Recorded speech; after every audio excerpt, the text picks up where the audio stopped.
అందరికీ ఎలా ఉన్నారు? నేనైతే బాగున్నాను అండ్ మీరందరూ కూడా బాగున్నారని అనుకుంటున్నాను. And welcome back to our channel Siri Vijayawada.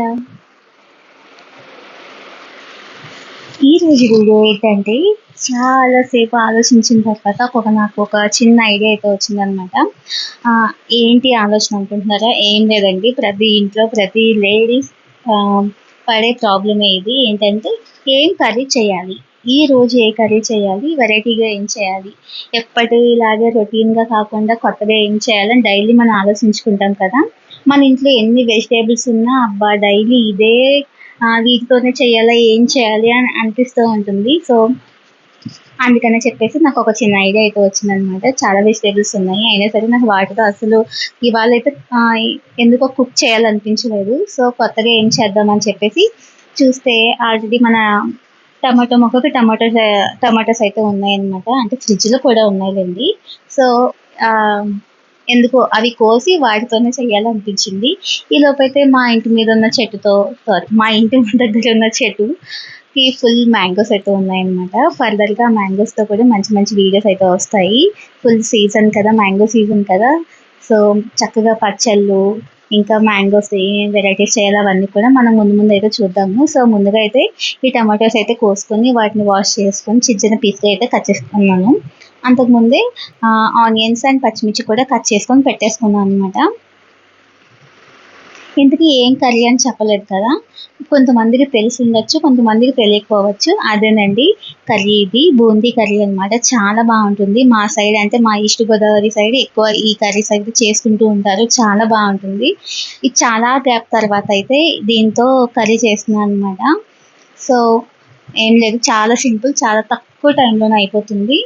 Stove on చేసుకొని ప్యాన్ పెట్టుకొని ఆయిల్ వేసుకొని వేడెక్కిన తర్వాత మనం కట్ చేసి పెట్టుకున్న ఆనియన్స్ అండ్ పచ్చిమిర్చి కూడా బాగా వేయించుకోవాలి. అందులో వేసుకొని బాగా వేయించుకోవాలన్నమాట.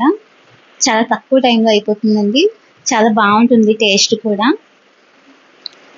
సో ఈ ఆనియన్స్ పచ్చిమిర్చి బాగా వేగిన తర్వాత మనం కట్ చేసి పెట్టుకున్న టమాటోస్ కూడా వేసుకొని బాగా వేయించుకోవాలన్నమాట, బాగా మగ్గించుకోవాలి. ఈ మగ్గడం కోసం కొంచెం సాల్ట్ అయితే యాడ్ చేస్తున్నాను నేను. అంటే కొత్తగా ఏమైనా తినాలి, ఎప్పటిలాగే రొటీన్గా అవే వెజిటేబుల్స్తో కర్రీస్ కాకుండా ఇలా అప్పుడప్పుడు చేసుకుంటూ ఉండండి, చాలా బాగుంటుంది. సో టమాటోస్ కూడా వేసుకొని బాగా మగ్గించుకోవాలన్నమాట.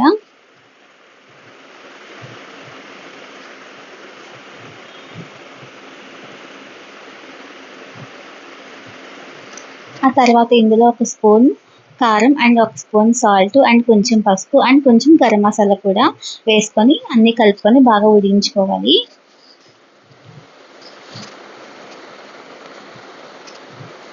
జస్ట్ ఒక 5 to 10 minutesలోనే ఈ కర్రీ అయితే రెడీ అయిపోతుంది. చాలా బాగుంటుంది, చాలా టేస్టీగా ఉంటుంది. అండ్ మీకు చాలా బోరింగ్గా ఉంది, ఎప్పుడు రెగ్యులర్ కర్రీస్ కాకుండా ఇలా ఏమైనా వెరైటీగా చేయాలనుకుంటే మాత్రం ఇదైతే డెఫినెట్గా చేసి చూడండి. చాలా బాగుంటుంది, చాలా బాగా నచ్చుతుంది.